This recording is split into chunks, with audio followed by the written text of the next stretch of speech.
kusoo dhawaada wasiirka films. magacaygu waa wasiirka. waa casharkeenii sida caadadeed af jarmalka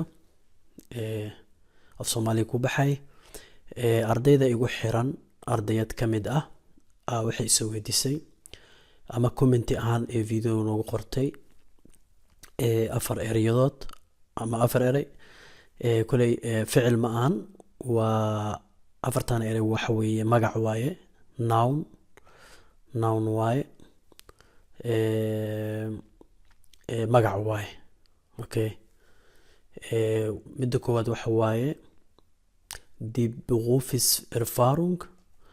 Berufserfahrung. kow. midda labaadna waxa waaye kuley guud ahaan kan waa magac journal. magacyada qaarna qof shaqsiya iska leh ama mararka qaar dhadig ahaan waa loo isticmaali karaa, dhadig ahaan waa loo isticmaali karaa, lab ahaan waa loo isticmaali karaa. magacyada qaarna wax journal waaye, macnaha meel ma u bedeli kartid. مثلا تعلين knowledge oo kale, macnaha tacliinta oo kale waxyaalo waxaa jiro aad bedeli karin hal magac iska ah. okay. hadda beruf kaligeed ma bedeli kartid. beruf waa macnaha mihnad oo kale waa.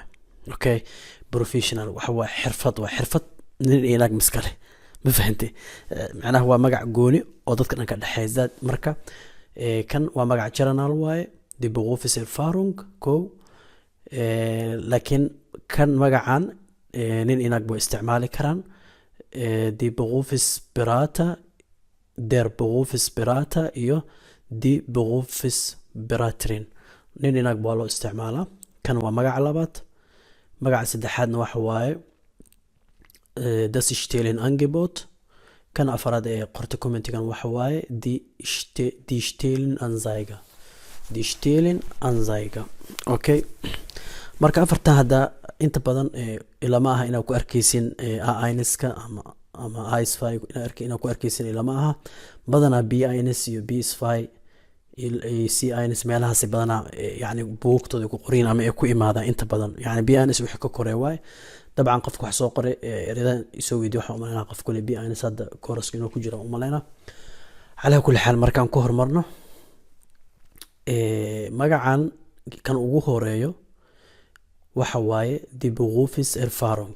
marka magacyadan waa labo magac oo isdul saaran waaye. yani saa arkiis kulli labo magac isdul saaran waaye. beruf iyo waxa la socdo. marka erfahrungan waa gooni, berufna laba shay la isku dhiji hal magac laga dhigay. marka qaar way dhacdaa wixii macno kale oo yeelanaa. beruf kaligeeda horta waa xirfad waaye. erfahrungan waxa waaye experience, waaye aragnimo ma dhahaa. experience khibrad. khibradna waa dhihi kartaa, waaye aragnimona waa dhihi kartaa. marka ereygan magacan horta waa noun, waa magac waaye, waana feminine waaye. waa ujeedin d oo ku shaqeeya. macnaheeda maaha laakiin macnaha qof macnaha wuu yahay d, laakiin hadda macnaha lagama wado ereygan ninna ma qusay naag ma qusay, laakiin guud ahaan macnaha oo ka turjuma waxa waaye xirfad waaye aragnimo. ma fahantay? xirfad waaye die Berufserfahrung waa xirfad waaye aragnimo. english ahaan kula dafahmaysaan waa professional experience. waa khibrad oo professional yani wax mihnad ama wax saas oo kale waa, ama work experience yani shaqo oo khibrad leh. okay. wax kasta noqon kartaa. haddii jikada aad ku fiican tahay oo wax karis aad taqaanay muddo dheer ka soo shaqeynaysay, khibrad ay noqon kartaa. wax waa khibrad ama waaye aragnimo oo xirfad jiko waay, wax karin waay. ma fahantay? qof sheefaad tahay, haddii lagu weydiiyo maxaa khibrad ahaan u leedahay ama ma leedahay hast du Berufserfahrung? ja ich habe eine Berufserfahrung aan leedahay. marka waxaa cunto kariska ku fiicanahay. marka wax walba aa ku fiicantaa noloshaada sheegi kartaa. okay. tusaalahan haddaa ka bixi marka anoo jumlad gelinayo, su-aasha waxay noqon kartaa haben Sie Berufserfahrung? haben Sie Berufserfahrung? ma leedahay wax xirfad waaye aragnimo ah.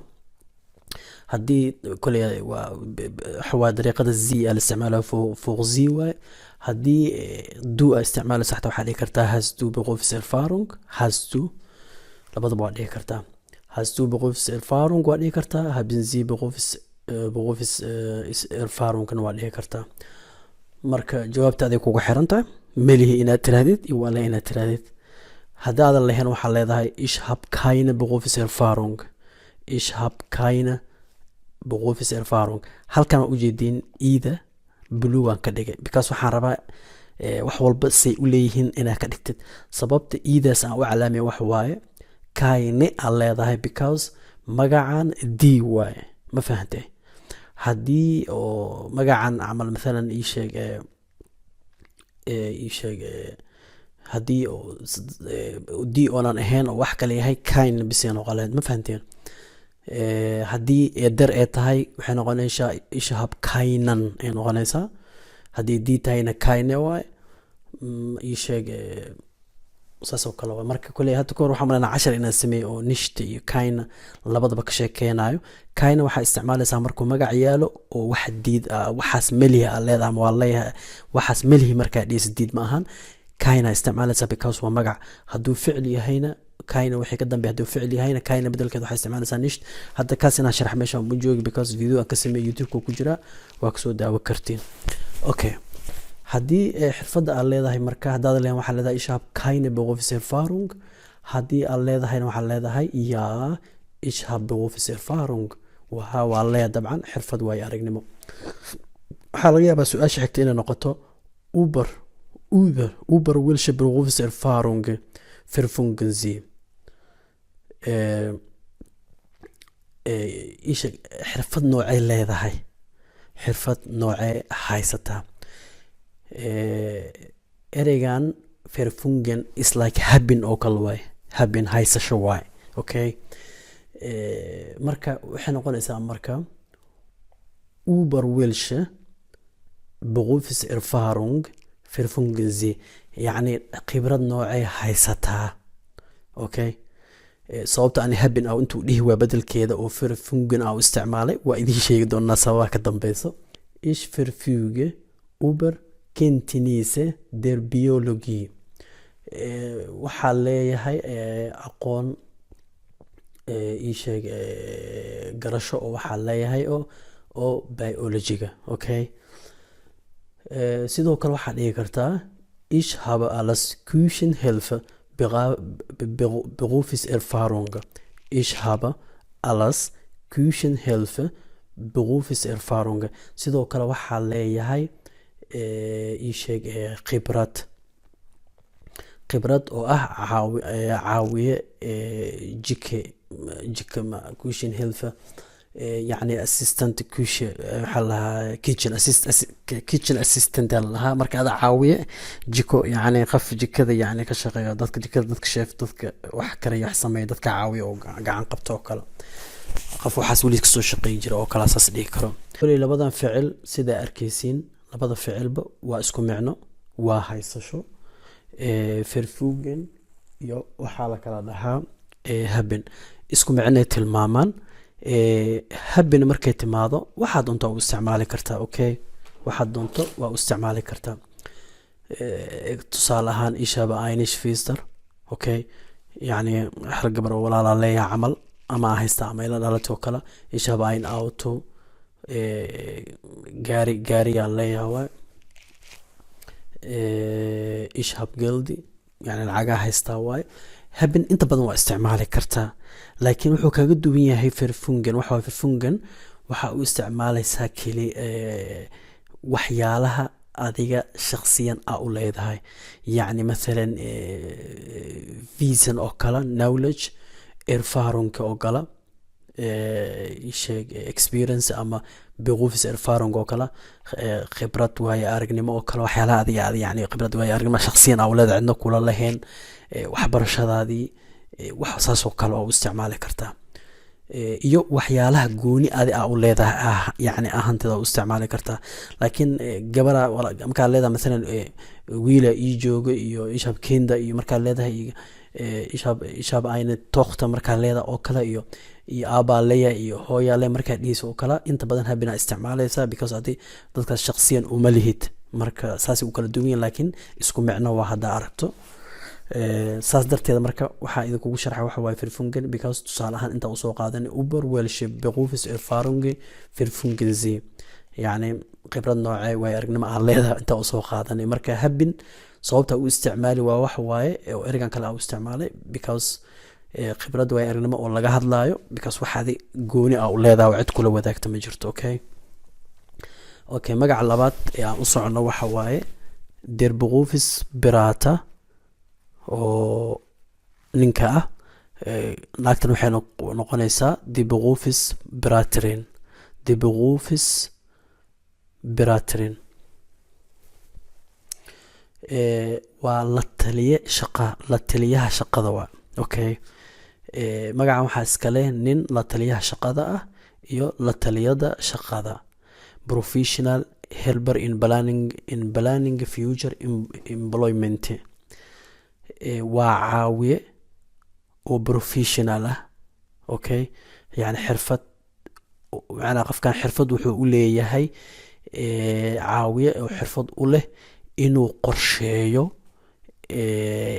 shaqada mustaqbalka inaa shaqaysidaa rabtaa lacagaa haysataa inaa mashruuc furatadaa rabtaa fasaxa gal rabtaa waxaa rabta lacagaa haystaa inaa fasax samaysidaa rabtaa meel aadid oo qaabka fasax u aadi lahayd iyo hoteelkii wax ma taqaanid guri inaa gadatidaa rabtaa I don't know business yani investment oo kala maalgelinaa samaysidaa rabtaa adi waxyaalaha mustaqbalka aa qabanaysa ee shaqo oo dhammaan ee wax walba ay ahaadaan marka balaan ahaan inaa u dejisid aa rabtid dadka ku shaqa leh ama u baahanta aa raadinayso wax waaye ama nin inaa raadisid kaasoo ah ii sheeg berufis berater oo nin ah ama die berufis beraterin oo naaga inaa raadisid shaqadooda waxaas waay okay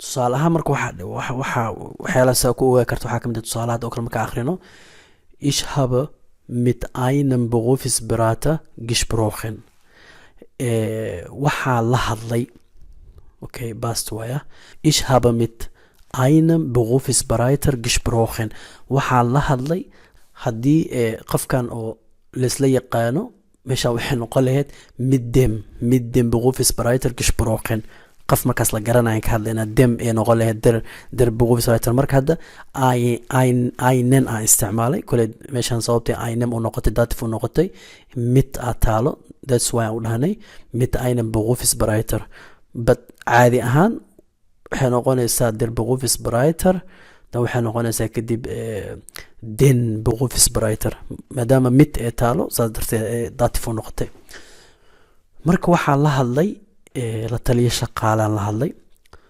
sidoo kale markaa isticmaalaysid magacan ay isticmaalaysid waxaa kaloo dhigi kartaa ii sheeg markaan ninka waaye naagta waa tana sa arkiisii meeshaan waxay noqotay aynar sababtan waxa waaye meeshaan d waaye ayne in la dhahal raba ayne keligeeda sababtay raad u qaato waxa waa midaa taala midna waxay datif ka dhigtaa wixii ka dambeeyo okay kule casharo kale aan ka sameyn doonaa accusative dative qaabkay artikaladu isku bedelaan marka ich habe mit einer berufsberaterin gesprochen waxaa la hadlay la taliyaha laakiin markaa naag waa nin maan dabcan la taliya oo shaqada oo macnaha kuwaan wax qorsheeyo aan la hadlay aad leedahay okay tani waa naagta kana waa ninka sidoo kale waxaa dhihi kartaa markaan mid kuma jirto mujeeda accusative waa markaan den ee noqotay meesha data aynam ee dada den ee noqotay tanna caadi waa markii accusative la joogo die lay ahaanayso misba bedelayso ich habe den berufsberater aufgesucht okay waa ficilka waxaa lalahay besuuqin waay macnaha bastigeeda waay waxaan booqday la taliyaha shaqada aan booqday haddii naagtahana waxaa leedahay ich habe die berufsberaterin aufgesucht waxaa sidoo kale waxaan booqday la taliyaha shaqada markay naag tahay waa okay maxaa lalahay insha allah waxaan accoustic iyo dative markay jumlada saan ugu jirto iyo wax dhan video kale ka sameyn doonaa